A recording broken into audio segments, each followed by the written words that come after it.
এদিকে আবার সকল নাটের গুরু আসিফ নজরুলের আসল রূপ ফাঁস। ডক্টর ইউনূস আবারও পদত্যাগের সিদ্ধান্ত নিয়েছে। ডক্টর ইউনূসের হাতে আর মাত্র 24 ঘন্টার সময় আছে, আর থাকবেন না ডক্টর ইউনূস। রাগে এবং ক্ষোভে পদত্যাগের চূড়ান্ত সিদ্ধান্ত নিয়ে ফেলেছেন তিনি। মাত্র গনে গনে 24 ঘন্টার মধ্যে ডক্টর ইউনূসের পতন ঘটাইতে পারে ডক্টর ইউনূস। 24 ঘন্টাও তিনি ক্ষমতায় থাকতে পারবেন না, তাকে ক্ষমতা ছেড়ে চলে যেতে হবে অথবা তার পতন হবে। আইন উপদেষ্টা আসিফ নজরুল বলেছেন, ভুল করেছি আওয়ামী লীগ নিষিদ্ধ করে। ইউনূসের পতন যে আসন্ন সেই লক্ষ্যে একটা কাজ চলছে, জাতীয় এবং আন্তর্জাতিকভাবে কাজ চলছে। এবং ডক্টর ইউনূস আর খলিলুর রহমান থাকলে সেনাপ্রধান ওয়াকারুজ্জামান থাকতে পারেন, নাকি তিনি যার নাম লিখে চিঠি শাহাবুদ্দিন চুপ্পুকে বঙ্গভবনে এর আগেই পাঠিয়ে দিয়েছেন সেই লেফটেন্যান্ট জেনারেল কামরুল হাসান হতে যাচ্ছেন বাংলাদেশের পরবর্তী সেনাপ্রধান। ব্রেকিং নিউজ, সেটি হচ্ছে দীর্ঘ 8 মাস পরে অনেকটা গুহা থেকে বের হয়ে আসলো ওবায়দুল কাদের। এই কাক্কু বের হয়েই আপনার আওয়ামী লীগের ভেরিফাইড ফেসবুকে পেজে থেকে একটা পোস্ট করে যে আপনার এখানে দীর্ঘ একটি বক্তব্য দেয় আপনার স্ট্যাটাসের মাধ্যমে। তবে এই বক্তব্য থেকে একটা জিনিস আপনার স্পষ্ট, সেটি হচ্ছে তারা আকার ইঙ্গিতে আপনার তারা এটাই আসলে বোঝাচ্ছে যে আগামী। দর্শক দেখছিলেন খুব গুরুত্বপূর্ণ কিছু সংবাদের শিরোনাম। আজকের বাংলা খবর 26 মে 2025-এর সঙ্গে থাকার জন্য সবাইকে ধন্যবাদ জানাচ্ছি। দর্শক, খুবই গুরুত্বপূর্ণ কিছু তথ্য আমাদের হাতে এসে পৌঁছেছে। দর্শক, যদিও ডক্টর ইউনূস সাহেব পদত্যাগের বিষয়টা এড়িয়ে যাচ্ছেন, অর্থাৎ তলদে ভিতর আন্তর্জাতিক চাপের মুখে পড়তেছে ডক্টর ইউনূস সাহেব। যে কোনো সময় কিন্তু তিনি চম্পট দিতে পারেন। পাশাপাশি গতকাল রাতে ওবায়দুল কাদেরের দেখা মিলেছে। আওয়ামী লীগের ভেরিফাইড পেজ কিংবা চ্যানেলে তিনি বক্তব্য দিয়েছেন। দর্শক, আজকের ভিডিওটির আকর্ষণ আছে, বিভিন্ন আকর্ষণ আছে। সেটা হলো ডক্টর ইউনূস সাহেবের পরে যে আন্তর্জাতিক চাপ আসতেছে তিনি স্বীকার করতেছেন না, সেটা আমরা দেখব যে কখন তিনি চম্পট দিবেন। তিনার ভিসাও রেডি হয়ে আছে। দর্শক, এই তথ্যগুলো এমন ব্যক্তিরা দিয়েছে যে আপনারা বিশ্বাস না করে পারবেন না। পাশাপাশি ডক্টর ওবায়দুল কাদের যে কথাগুলো বলেছে, তো আমরা প্রথম ওবায়দুল কাদের কি বলেছে সেই তথ্যগুলো জেনে আসি, তারপর দেখব যে ডক্টর ইউনূস সাহেব কখন দেশ ছেড়ে পালাতে পারে। 24 ঘন্টার মধ্যে, অর্থাৎ আরও 48 ঘন্টার সময় তিনি পেয়েছেন। শুরুতে শিরোনামে দেখেছিলেন এই 48 ঘন্টার মধ্যে আরও ভয়ানক কিছু ঘটতে পারে। তো দর্শক, কথা না বাড়িয়ে চলুন দেখে আসি যে ওবায়দুল কাদের গতকাল রাতে লাইভে এসে কি বলে গেলেন। তো কথা নয়, চলুন স্ক্রিনে।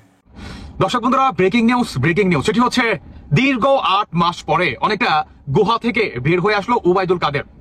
এই কাক্কু বের হয়েই আপনার আওয়ামী লীগের ভেরিফাইড ফেসবুকে পেজে থেকে একটা পোস্ট করে যে আপনার এখানে দীর্ঘ একটি বক্তব্য দেয় আপনার স্ট্যাটাসের মাধ্যমে। তবে এই বক্তব্য থেকে একটা জিনিস আপনার স্পষ্ট, সেটি হচ্ছে তারা আকার ইঙ্গিতে আপনার তারা এটাই আসলে বোঝাচ্ছে যে আগামী আওয়ামী লীগকে কিভাবে ফেরানো যায়। এটা বিশেষ একটা নেতৃত্ব দিবে এই ওবায়দুল কাদের। মানে কিভাবে আওয়ামী লীগকে ফেরানো যায় আর কিভাবে জননেত্রী শেখ হাসিনা তিনি তার ক্ষমতায় বসতে পারে, এবং তিনি যখন নাকি ক্ষমতায় বসবে তার আশেপাশে যত রকমের চাটকার দালালরা ছিল যারা নাকি দেশকে আসলে ভালোবাসে না, প্রকৃত বঙ্গবন্ধু শেখ মুজিবুরের আপনার আদর্শে তারা বিশ্বাস করে না, তারা শুধু বিশ্বাস করে লুটপাটের রাজনীতিতে, তো তারা পুনরায় তাদের সিংহাসনে গিয়ে মনে করেন বসে পড়বে। মানে এই ধরনের আকাঙ্ক্ষা নিয়ে তা বর্তমান এখন পর্যন্ত ইস্টার্ন নাও বৈশা রয়েছে। এখন কথা হচ্ছে ভাই, তাহলে আপনার সাধারণ ত্যাগী আওয়ামী লীগ নেতাকর্মীদের কি হবে বলেন তো? দর্শক বন্ধুরা, এই ভিডিওটি অত্যন্ত স্পেশাল যারা নাকি আওয়ামী লীগ সমর্থককারী আছেন এবং আওয়ামী লীগের নেতাকর্মী আছেন তাদের জন্য। ইভেন যারা নাকি সামনে আওয়ামী লীগকে নেতৃত্ব দিবেন তাদের জন্য এই ভিডিওটা অত্যন্ত স্পেশাল। প্রথমত হচ্ছে আপনার যারা নাকি বর্তমান আওয়ামী লীগের হয়ে কাজ করতেছেন, কিভাবে আওয়ামী লীগ পুনরায় প্রতিষ্ঠিত হতে পারে, কিভাবে আওয়ামী লীগ পুনরায় আপনার ঘুরে দাঁড়াতে পারে, তাদের উদ্দেশ্যে দেখেন একদম বুকে হাত দিয়ে বলবেন ভাই কেমন, আমি তো আওয়ামী লীগের কোনো পদ পদবিতে নাই বা কোনো ইও নাই, আমি একজন সাধারণ জনগণ। আপনারা ওবায়দুল কাদের থাকাকালীন আপনারা ভাই যারা নাকি পিওর নেতাকর্মী আছেন বা দেশকে ভালোবাসেন, নিজের দলকে ভালোবাসেন, আপনারা এই ধরনের নেতাকর্মীদের জন্য সত্যি করে বলুন তো ভাই আপনাদের যোগ্য যে স্থানটা সেটা কি আপনারা পাইছেন? আর যদিও পেয়ে থাকেন ব্যাগকে সত্যি করে রাখবেন যে কত লক্ষ টাকা ইনভেস্ট করে তারপরে পাইছেন গেল। আর দ্বিতীয়ত হচ্ছে বর্তমান এই ওবায়দুল কাদের মানে এই বয়সে আইসা উনি নাকি আওয়ামী লীগকে পথ দেখাবে। ওই যে আপনার অনেকটা তারা আকার ইঙ্গিত দিছে যে পুরানো চাল ভাতে বাড়ে। তো আমার কথা হচ্ছে ভাই, পুরান চাল যদি ভাতে বাড়ে তাহলে নতুন চাল কি আপনার বাজারে কি আসে না? নাকি আসলে সেই বাজারটা গুদামে রাইখা দিবেন, যখন নাকি সেই চালটা পুরান হইব তখন আবার বাজারে ছাড়বেন? কোনটা? একটা কথা মাথায় রাখবেন যে পুরান চাইল যেমন ভাতে পারে তেমনি এই পুরান চাইলেরও কিন্তু একটা ডেট বলতে একটা কথা আছে। একটা সময় দেখবেন আপনার কি বলে ইরিতে ধরে, পোকে ধরে, উমুকে ধরে, তুমুকে ধরে কিন্তু তখন চাইলটা নষ্ট হয়ে যায়, চাইলটা তখন আপনার খাওয়ার উপযোগী থাকে না।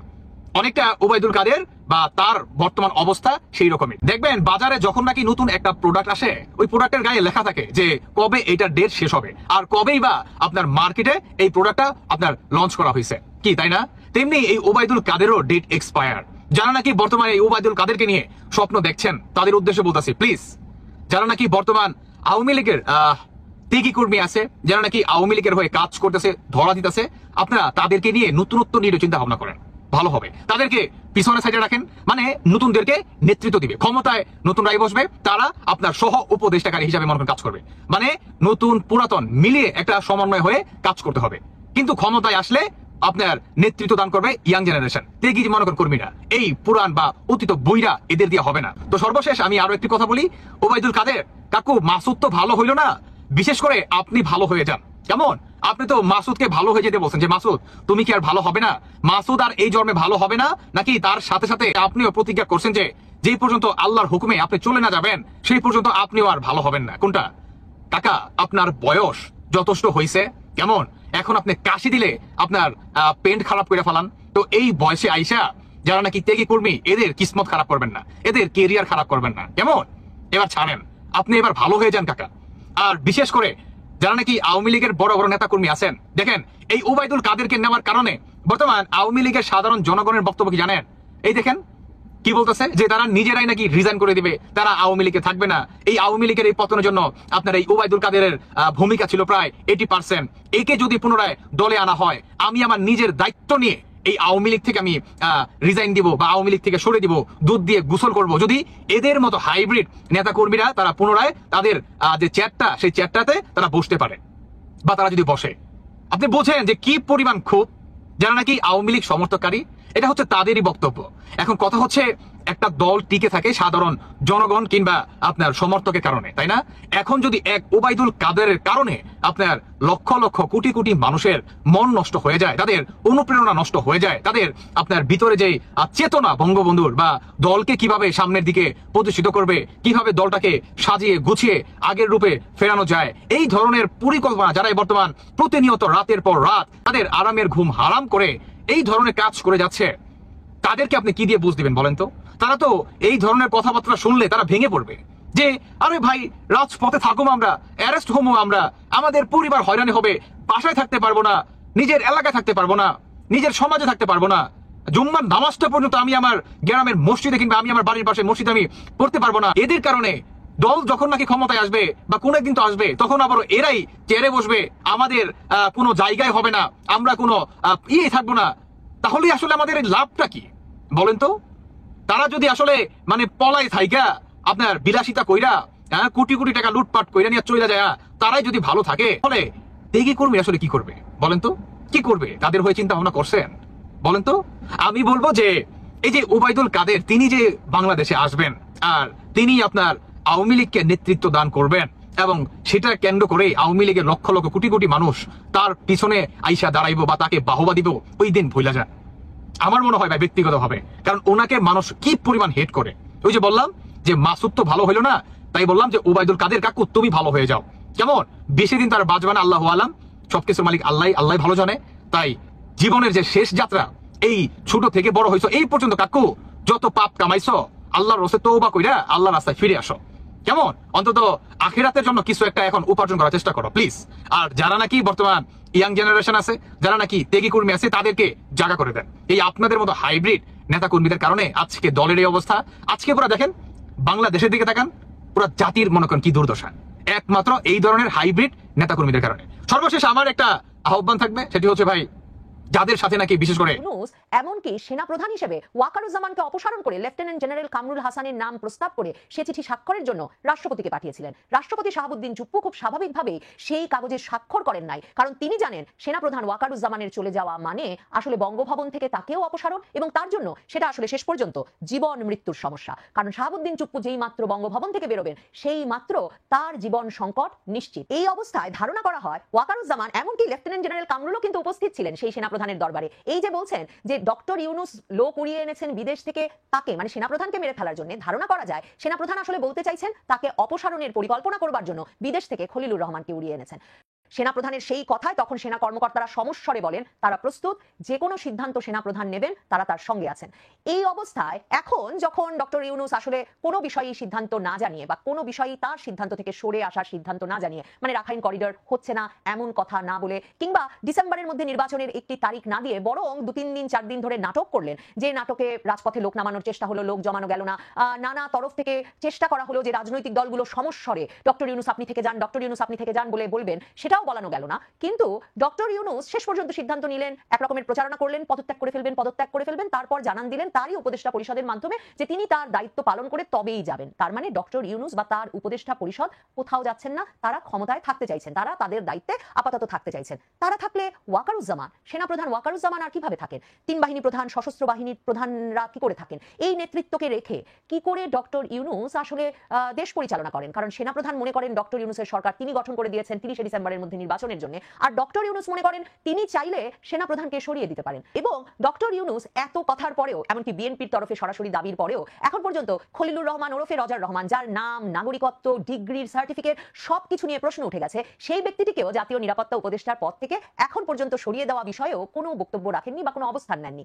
তাহলে ডক্টর ইউনূস আর খলিলুর রহমান থাকলে সেনাপ্রধান ওয়াকারুজ্জামান থাকতে পারেন? সেনাপ্রধান ওয়াকারুজ্জামানকে রেখে আসলে ডক্টর ইউনূসের পক্ষে এই যে তার রাজনৈতিক দল এনসিপির যে যথেচ্ছাচারের বা যে নানা রকম দাবি, মানে জুলাই ঘোষণাপত্র দিয়ে দিতে হবে, সংবিধান বাতিল করে ফেলতে হবে, এই দাবিগুলো তিনি পূরণ করতে পারেন? এই অবস্থায় অনির্দিষ্টকালের জন্য সংস্কার, সংবিধান বাতিল সহ রিসেট বাটনে চাপ দিয়ে বাংলাদেশ 2.0 প্রতিষ্ঠার উদ্দেশ্যে ডক্টর ইউনূসের যেই উপপ্রধান উপদেষ্টা পদে থাকবার প্রত্যাশা, সেই প্রত্যাশা কি পূরণ হতে পারবে যদি ওয়াকারুজ্জামানই সেনাপ্রধান থাকেন?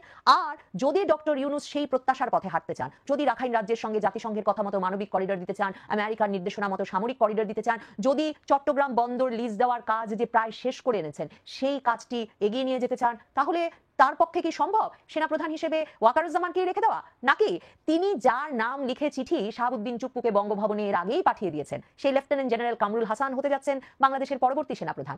মাত্র গণে 24 ঘন্টার মধ্যে চাইলে ডক্টর ইউনূসের পতন ঘটাইতে পারে বিএনপি, এমন বক্তব্য দিয়েছেন দলটির স্থায়ী কমিটির সদস্য দাদা গয়েশ্বর চন্দ্র রায়। তিনি বলছেন যে আমরা যদি বলি কালকের রাস্তায় নামি, কালকে, তাহলে আমার মনে হয় ডক্টর ইউনূস 24 ঘন্টাও তিনি ক্ষমতায় থাকতে পারবেন না, তাকে ক্ষমতা ছেড়ে চলে যেতে হবে, অথবা তার পতন হবে, অথবা তিনি মানে এই সরকার কার্যত ভেঙে যাবে। তো বিএনপি কেমনটা করবে? তো তিনি বলছেন যে এই বিবেচনায় আমরা জাস্ট হচ্ছে সময় দিচ্ছি সরকারকে, আমাদের দাবি দাওয়াগুলো সামনের দিকে ফরওয়ার্ড করছি। ডক্টর ইউনূস সফল হোক, তিনি সফল হওয়া মানে জুলাই আগস্ট একটা সফলতা, তবে নির্বাচন আপনাকে দিতে হবে ডিসেম্বরের মধ্যেই। গতকালকের পর আজকে জনাব তারেক রহমান তিনি কিন্তু বলছেন ডিসেম্বরের মধ্যে নির্বাচন হতে হবে, চাই না, চাই একটা আপনার আবদার, আর হতে হবে হচ্ছে ওয়ান কাইন্ড অফ অর্ডার, অথবা কোন একটা কাজের জন্য এস্টিমেটেড টাইমটা আমরা ফিক্স করে দিচ্ছি, এই সময়ের মধ্যে আপনাকে এই কাজটা করতে হবে। এখন তারেক রহমানের বক্তব্যের পর গয়েশ্বর দাদা বলছেন আপনার তো সংস্কার করার কোনো ক্ষমতা নেই। ডক্টর ইউনূসকে বলছেন যে নারী যদি সুন্দরী হয়, সে যদি বন্ধা হয়, তার প্রতি আকর্ষণ থাকতে পারে, কিন্তু সন্তান জন্ম দেওয়ার ক্ষমতা নাই। বন্ধা তো বলছেন যাদের বাচ্চা কাচ্চা হয় না। তো তার অভিযোগ ক্ষমতায় থাকতে মৌলবাদীদের একসাথে করছেন প্রধান উপদেষ্টা ডক্টর মোহাম্মদ ইউনূস। এই মৌলবাদীরাই সারা বিশ্বে নানা অশান্তি তৈরি করছে, সেই সাথে সরকার দুর্নীতিবাজদের না ধরে তাদের সাথে আতাত করছেন বলে অভিযোগ করেছেন গয়েশ্বর চন্দ্র রায়। এমনকি আপনার জুলাই আন্দোলনের নেতৃত্ব দেওয়া আমাদের ব্লুটুথ বয়েজদের উদ্দেশ্য তিনি বলছেন যারা নাকি 24 জুলাইয়ে 11 দিন আন্দোলন করে মুকুট চায়, তাদের মুকুট অনেক আগেই জাতি দিয়ে দিয়েছে, আমরা দিয়ে দিয়েছি, মানে উপদেষ্টা সহ যে আসিফ মাহমুদ আরো বিভিন্ন ইস্যুতে। এখন বিএনপির যে বর্তমান অবস্থান, তাদের বক্তব্য গতকালকে থেকে স্পষ্ট যে তারা ডিসেম্বরের মধ্যে নির্বাচন চায়, এটা বিলম্ব হোক, তারা সেই দিকে যাবে না। বাট ডক্টর ইউনূস এক কথার মানুষ, উপদেষ্টা প্রেস সচিব যিনি আছেন মানে শফিক সাহেব, তিনি বলছেন তিনি এক কথার মানুষ, নির্বাচন জানুয়ারি থেকে জুনের মধ্যে হবে, মানে ডিসেম্বর থেকে জুন। আমিও সোজা সাপটা মানুষ, একটা জিনিস বুঝি না যে বিএনপি যেটা চাচ্ছে, এই বিএনপির চাওয়াটার বিষয়টা হচ্ছে ঠিক এরকম, কোন মাসের কত তারিখ একটা এস্টিমেটেড টাইম দিয়ে দেন, যে নির্বাচন ঠিক আছে আগামী বছর জুনের মধ্যে হবে, এটা কি জানুয়ারি, ফেব্রুয়ারি, মার্চ, এপ্রিল, মে, জুন, কোন মাসে কোন তারিখে হবে, আপনি তারিখটা স্পষ্ট করুন। আমিও বুঝি না ডক্টর ইউনূস তিনি নির্বাচন দিবেন, কিন্তু 6 মাস নিয়ে কেন একটা অস্পষ্টতা রাখছেন? সরাসরি বলে দিলে তো হয় যে হ্যাঁ এপ্রিলের এত তারিখ নির্বাচন, ফেব্রুয়ারির এত তারিখ নির্বাচন। এখন এটা যখন বলছেন না ডক্টর ইউনূস, তখনই বিএনপির মনে বারবার সন্দেহ হচ্ছে ভাই এই কথাটা মুখ দিয়ে বললে সমস্যা কি? আপনি তো দর্শক দেখছিলেন খুব গুরুত্বপূর্ণ প্রতিবেদন, এতক্ষণ আমাদের সাথে থাকার জন্য সবাইকে ধন্যবাদ জানাচ্ছি। পাশাপাশি ধন্যবাদ জানাই আজকের আমাদের আলোচক বৃন্দদের যারা এতক্ষণে আলোচনা করছিল। দর্শক এখন এই বিষয়ে আপনাদের মতামত কি হবে অবশ্যই জানাবেন। শুরুতেই দেখছিলেন যে ওবায়দুল কাদের সাহেব যে দীর্ঘ 8 মাস থেকে বা 9 মাস পরে তিনি ভেরিফাইড পেজ, ফেসবুক পেজে অর্থাৎ আওয়ামী লীগের যে একটা পেজ ছিল সেইখানে তিনি সরব হয়েছেন, অর্থাৎ তিনি একটা ছবিও পোস্ট করেছেন। তিনাকে প্রথম তো চিনতেই পারেনি বা তেনার অনেক বড় দাড়ি হয়ে গেছে। আপনাদের সেই পিকচারটা হয়তো আজকে দেখাতে পারবো না, কালকে দেখতে পারবেন।